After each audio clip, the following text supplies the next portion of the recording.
हमें ऐसी ऐसी कथा सुनाई, कभी तृप्ति होती ही नहीं है।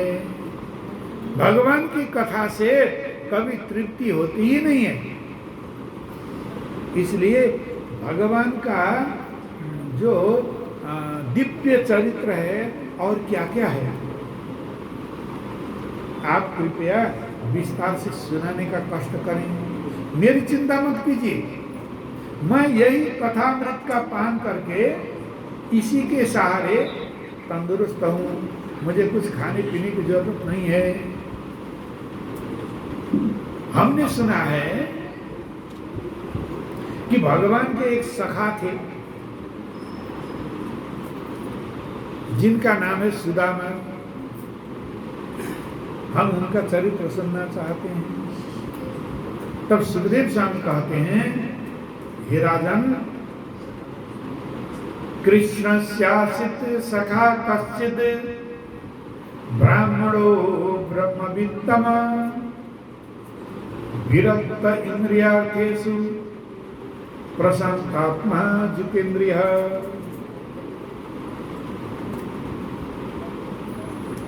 भगवान श्री कृष्ण के सखा थे, एक बाल सखा।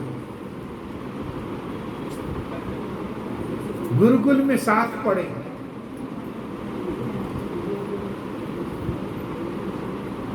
और जब बड़े हो गए, पढ़ाई छूट गई, तो अपने अपने गृहस्थ आश्रम से लग गए।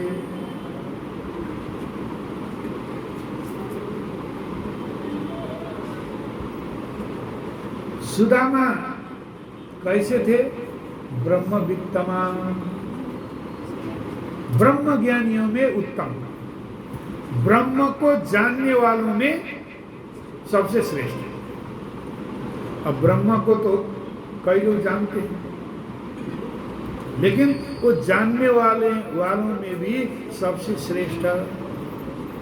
और वो जो कुछ भी स्वतः प्राप्त होता था, भगवत प्रसाद समझ करके उसी से निर्वाह करते थे। किसी के घर में मांगने नहीं जाते थे, मांगते नहीं थे। और विरक्त थे। किससे विरक्त थे? इंद्रियों से विरक्त थे। जितेंद्रिय, अपने इंद्रियों को उन्होंने जीत रखा था। अपने इंद्रियों को उन्होंने जीत रखा था और वो प्रशांत थे। प्रशांत,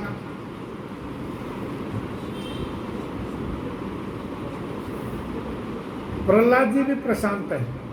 भागवत में प्रहलाद जी को भी प्रशांत कहा हुआ है और सुदामा जी को भी प्रशांत कहा हुआ है। एक होता है शांत और एक होता है प्रशांत। शांत को तो कभी कभी क्रोध आ सकता है, लेकिन प्रशांत को कभी क्रोध नहीं आता। प्रशांत को कभी क्रोध नहीं आता। हिरण्यकशिपु के द्वारा कितना अत्याचार हुआ प्रहलाद जी को, लेकिन प्रहलाद जी ने कभी अपने पिता से क्रोध नहीं किया। हमेशा भगवान के भरोसे में मुस्कुराते रहते। आप लोग भी लालच, क्रोध, मोह छोड़ करके भगवान के भक्ति के भरोसे हमेशा मुस्कुराते रहिए। देखिए भगवत मार्ग में गाड़ी किस तरह से चलती है।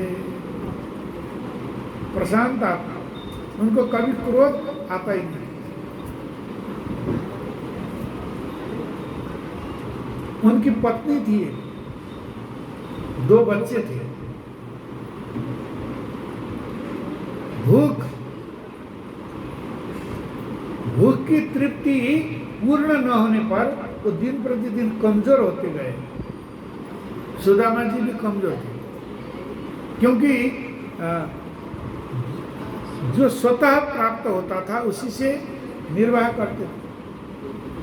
अब स्वतः प्राप्त होने के लिए कभी कोई कुछ दे देता था,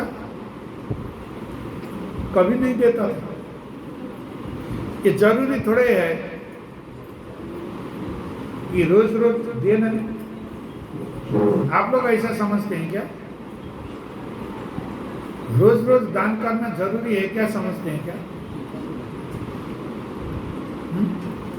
मन में आया तो किया, मन में आया तो नहीं किया।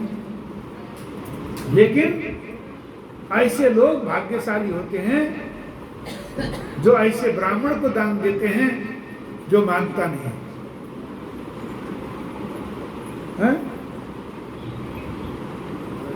उसकी भाग्य की प्रशंसा कौन कर सकता है? जो अयाचक ब्राह्मण को स्वयं जाकर के दान देता है। मांगने के लिए द्वार पर आने वालों के लिए तो हर कोई देता है, लेकिन जो अयाचक ऐसे ब्राह्मण को जो देता है और उससे उसका दुरुपयोग नहीं होता है, उससे वो अपना जीव ब्रह्म का भरण पोषण करते हैं, तो ऐसे लोगों को कितना पुण्य मिलता होगा। तो कोई कुछ दे देता था तो उसी से अपना निर्वाह करते थे। एक दिन की बात है, इनकी पत्नी पड़ोस में सत्यनारायण भगवान का पूजन और कथा हो रहा था, वहां चली गई। पूजन हुआ, आरती हुआ, सत्यनारायण भगवान का प्रसाद मिला, तो उसने सोचा ये प्रसाद भी मैं घर जा करके पाऊंगी, थोड़ा बच्चों को दूंगी, थोड़ा श्रीमान को दूंगी और थोड़ा वहां से जैसे ही निकली, एक 10-12 साल का बच्चा आया। माताजी रुकिए। एक 10-12 साल का बच्चा आया। उसने कहा, अरे आप, मैं कई दिन से देख रहा हूं आप ऐसा दुखी जीवन जी रहे हैं। आपको मालूम है आपके पतिदेव के मित्र द्वारकाधीश हैं। आपके पतिदेव के मित्र द्वारकाधीश हैं। आप क्यों नहीं उनके पास अपने पति को भेज देते ताकि आपके कष्ट की निवृत्ति हो जाए। ये कब तक ये मैले कुचैले 10 जगह से फटे हुए, वो भी तार फटे हुए, वो एक ही वस्त्र आज धोया पहना, धोया पहना, धोया पहना, कोई देने वाला तो था नहीं। सुदामा जी तो भगवान के भजन में समाधि लग जाती थी, घंटों घंटों बैठ करके भगवान का ध्यान करते थे। तो सुदामा की पत्नी घर आई और अपने पति से कहा, ननु ब्रह्मन् भगवत सखा साक्षात श्रियः पति। क्या आपके मित्र साक्षात लक्ष्मीपति नारायण हैं क्या? सुदामा ने कहा हाँ, और हमने सुना है वो ब्रह्मण्य है, ब्राह्मण भक्त हैं। देवी ये भी सही बात है। और शरण्यश्च, हमने सुना है वो शरण आने वाले की रक्षा करते हैं। ठीक सुना तुमने। भगवान, हमने सुना है वो भगवान है। भगवान है कहने का मतलब भगवान तो षडैश्वर्य होते हैं, इसलिए वो षडैश्वर्य है, भगवान है। हाँ, ये भी बात सही है। तो हे स्वामी, आप एक बार क्यों नहीं जाते उनसे? सुदामा जी ने कहा, देवी क्या जाने, वो मेरे मित्र हैं, ठीक है, वो द्वारकाधीश हैं, मैं यहीं उनका भजन करके बैठा हूँ, नहीं ठीक। पत्नी ने कहा नहीं, आप वहाँ जाएंगे तो जरूर मित्र समझ करके आपको कुछ देंगे। सुदामा जी ने कहा मैं तो मांगने नहीं जाऊंगा। जब बहुत जोर जबरदस्ती की पत्नी ने, तो सुदामा जी ने ये सोचा ये मुझे मांगने के इसका उद्देश्य है कि मैं जाऊं कुछ मांग करके लाऊं, लेकिन मैं मांगूंगा नहीं, जाना तो मुझे पड़ेगा ही, ये मुझे जबरदस्ती भेज रही है। इसलिए ये क्या परम लाभ इसी में है कि भगवान का मुझे दर्शन होगा, ये तो मेरे लिए परम लाभ का वस्तु है, परम लाभ का विषय है। इसलिए अयम ही परमो लाभ उत्तम श्लोक दर्शन, भगवान का दर्शन ही परम लाभ है। मनुष्य जीवन प्राप्त करने का फल वही है, और आज मुझे वो फल मिल जाएगा। संपत्ति मिले न मिले कोई बात नहीं, लेकिन मुझे परम लाभ मिलेगा, ठीक है। उन्होंने कहा देवी भगवान के पास खाली हाथ नहीं जाना चाहिए। कितने लोग जेब में हाथ डालते हुए मंदिर जाते हैं रईसी के साथ। अरे रईस के पास जा रहे हैं, रईसी बन करके जाएंगे तो कुछ नहीं मिलेगा।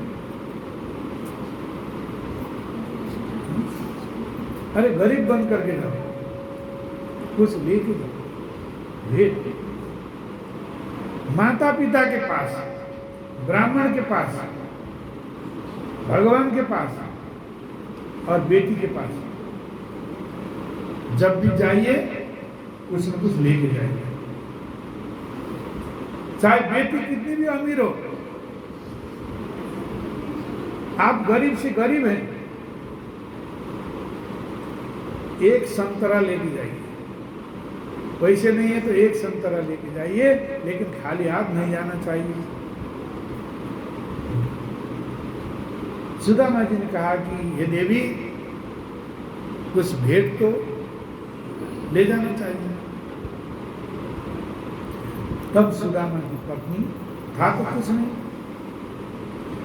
4 घर से 4 मुट्ठी चावल मांग के लेके आई।